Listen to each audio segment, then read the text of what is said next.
get comfortable because today we're talking about why you need to let go of the drama at work so you can work better. Hey, it's your host, Ileana, and welcome back. Before we dive into the heart of today's conversation, I wanted to take a moment to just thank each and every one of you who tunes in and supports my podcast.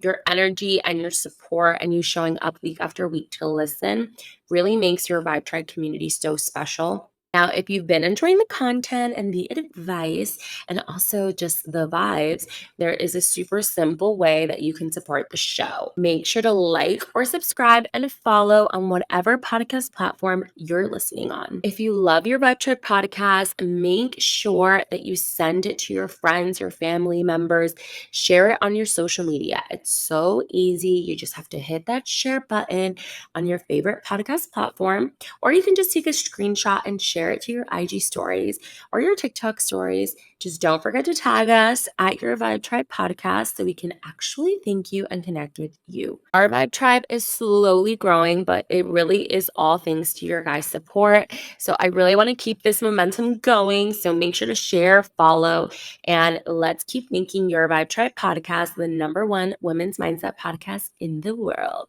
This episode, I really want to dive into how you can adopt a positive mindset at work. This episode is really all about different ways that you can implement a positive mindset at work to help reduce stress, increase your productivity, and also just improve overall job satisfaction.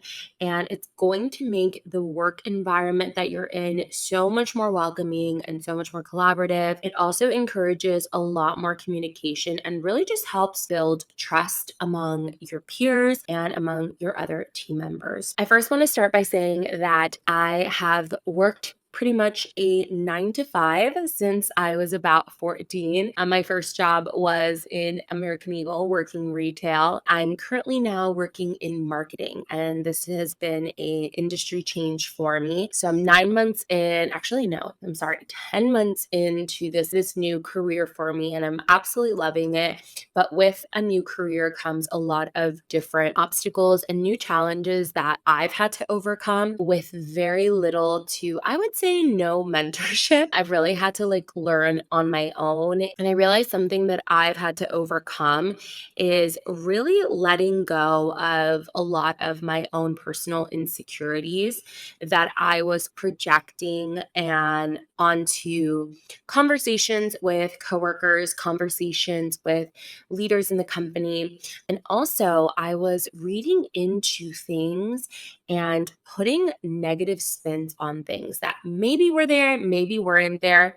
But I've realized that a lot of this reading into feeding into negativity at the workplace, and really just misinterpreting a lot of situations, and reading into it, but really only reading into my side of things, and then creating these narratives that really affected the way that I approached conversations with people, how I approached meetings. And so this is something that I've had to learn and grow on my own, and something that I wanted to bring to light. So hopefully this can help you in your current work, or even if you run your own company, even if you're running your own business and you work with people, maybe you're a freelancer and you have consultants, whether you're starting an internship, whether you're in college and you need more positive ways to interact with your professors, with your peers, this is the perfect episode because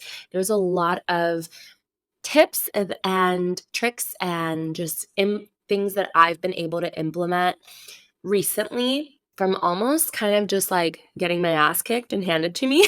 And hopefully this will save you some time. Hopefully this will save you some headaches. And hopefully this will just save you some stress at work, because work can get stressful all on its own, and we do not need to be adding to that stress. So here are some tips. So why is a positive mindset at work so important? We are in typically very stressful situations. Depending on your role, people are usually depending on you, right? You have a specific role in the company, even if maybe you're not in a 9 to 5, but typically when you aren't producing anything, if you're working anywhere, you're typically held responsible for people are typically depending on you. And that can lead to some kind of level of stress. There are many times, and I'm sure we've all been there, where we've gotten a Teams message, we've gotten an email that just seems a little snippy, right? We've interpreted it to be snippy. Something that has really helped me is to, when I see a message that might create some kind of negative emotion or negative reaction in me, I really want you guys to realize when you've read a message or you've heard something that maybe is giving you that kind of like negative reaction, or it's maybe bringing up some kind of negative emotion, whether that's like fear, whether that's stress, whether that's anger, whatever it is. And really just stop for a second and try to put yourself in the place of the person that is sending you that message. And also, instead of automatically maybe reading into too much of a comment or a situation, I would really just try and take that message as face value, right?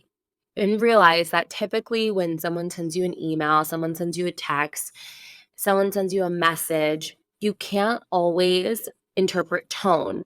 And so a lot of your context that you're getting, if it was a sassy comment, whether it was rude, a lot of that is subject to misinterpretation, because someone might be sending you that message and have no negative intentions or context at all, but you've been somehow, maybe based on your previous engagements with that person, or maybe based on your preconceived notions of that person, you've added a negative spin to what they've said. So, my number one tip is to, one, make sure you're not reading too much into things and don't misinterpret tone or rudeness for something that it's not. Two, put yourself in the place of the person. I always try to give the benefit of the doubt when it comes to my team members. And I know some of you are probably like, no, I've gotten messages from this girl. She is so rude. And I'm not taking away from your experience, because I'm sure to some extent you have probably received some actually rude comments and some actually rude messages or feedback. But what I always say is try to give the benefit of the doubt.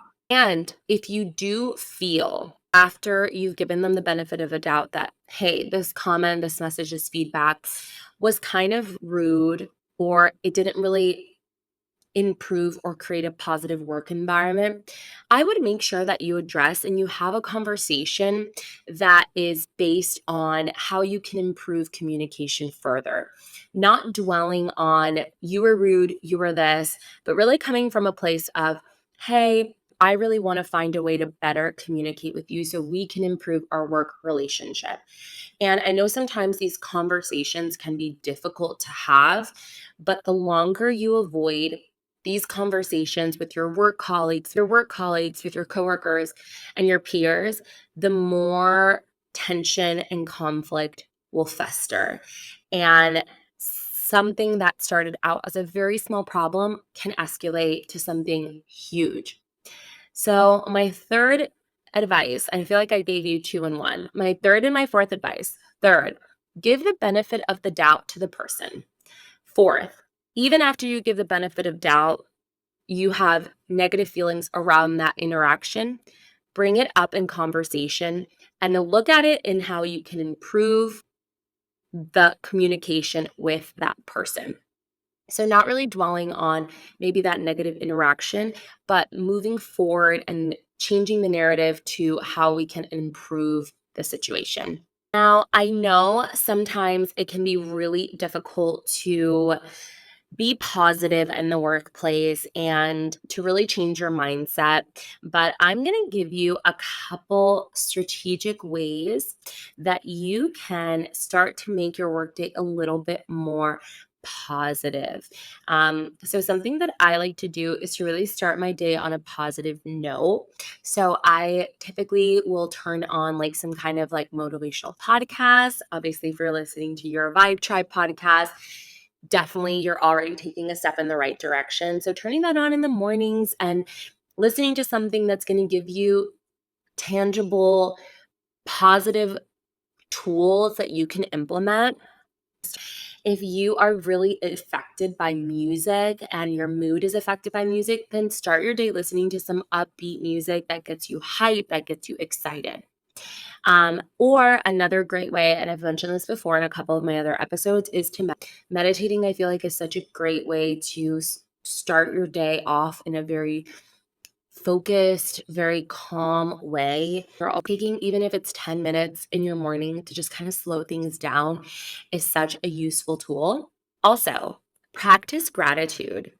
I think sometimes we can get really negative when it comes to work and maybe the positions that we're in. We can start to just feed all these negative thoughts in our head, like I'm undervalued, they don't appreciate me, no one cares what I have to say.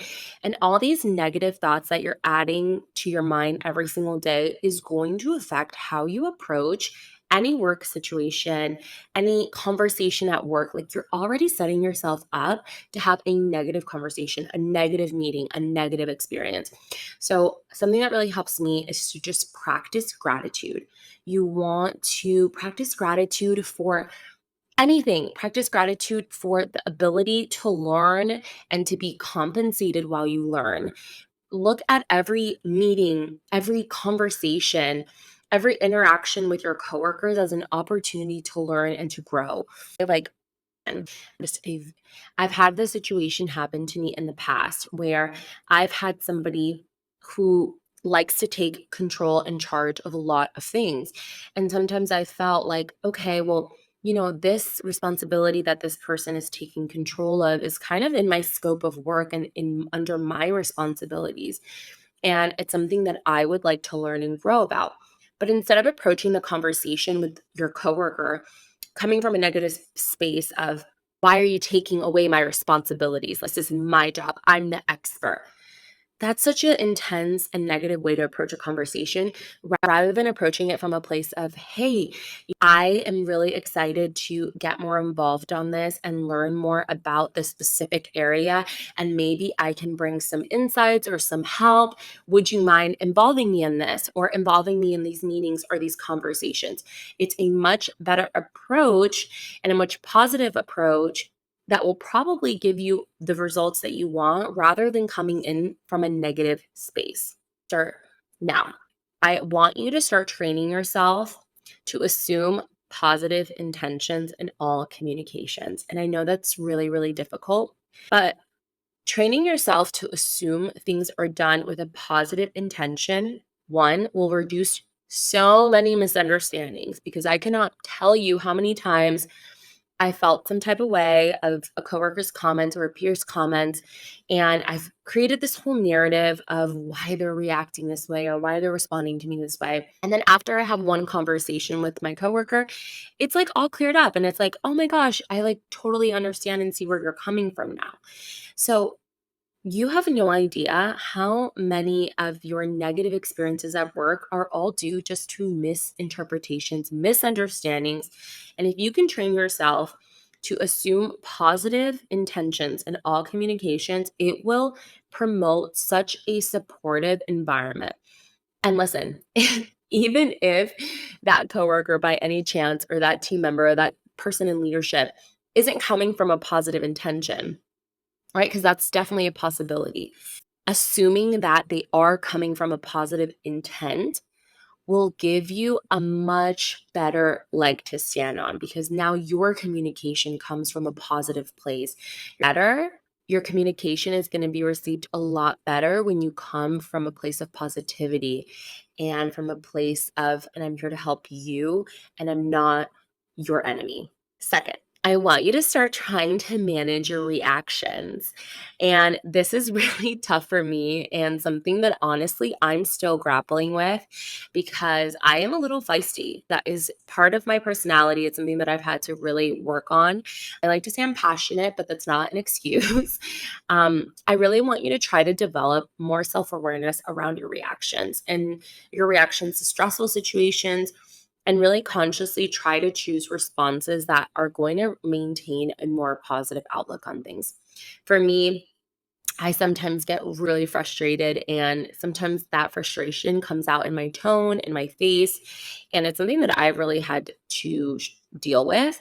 And so something that I've implemented is to try, and when I hear something negative, is to just take a second to just swallow and digest the information and what just happened before I react to it. So really just trying to manage your first reaction and giving your brain a little bit more time to think logically and remind yourself like, hey, this person is not attacking you. They're just maybe giving you advice. They're maybe asking questions, but really just trying to manage those defensive reactions, because ultimately those really add just more negativity to your workspace, and they just make things more difficult.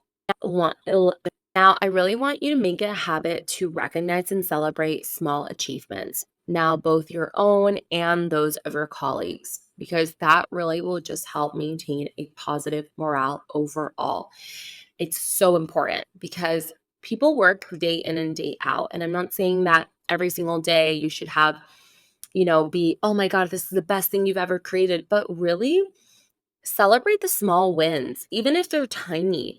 Even if someone delivered a task on time, be like, hey, thank you so much. I really appreciate you making sure that you got this in time to me as we talked about. I really appreciate it. Like, any small thank you or appreciative message sent. This has happened to me in the past where maybe I have forgotten something and I've had a colleague remind me, and I could come from a place of like, oh, like try and pretend like I had already known to do that, and like, oh, yeah, I already knew, no, thank you. And trust me, I've responded that way before. But it's so much better if a colleague is going out of their way to send you a reminder to try to help you with something, to think like, oh my gosh, this person's just trying to help me.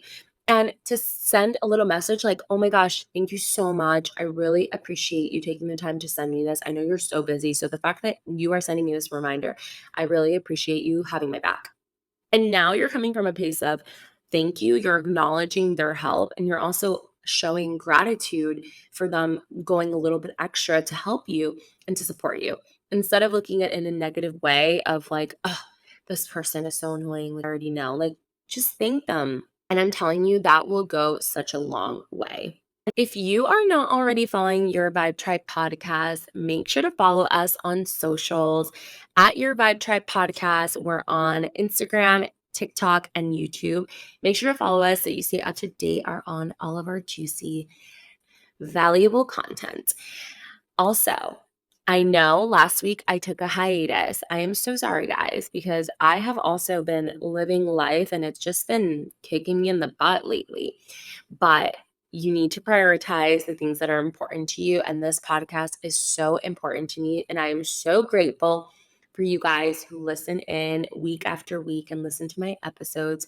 You guys are truly the best, and you fill up my heart and you make my day better. So thank you guys so much for listening, and I will see you guys next week.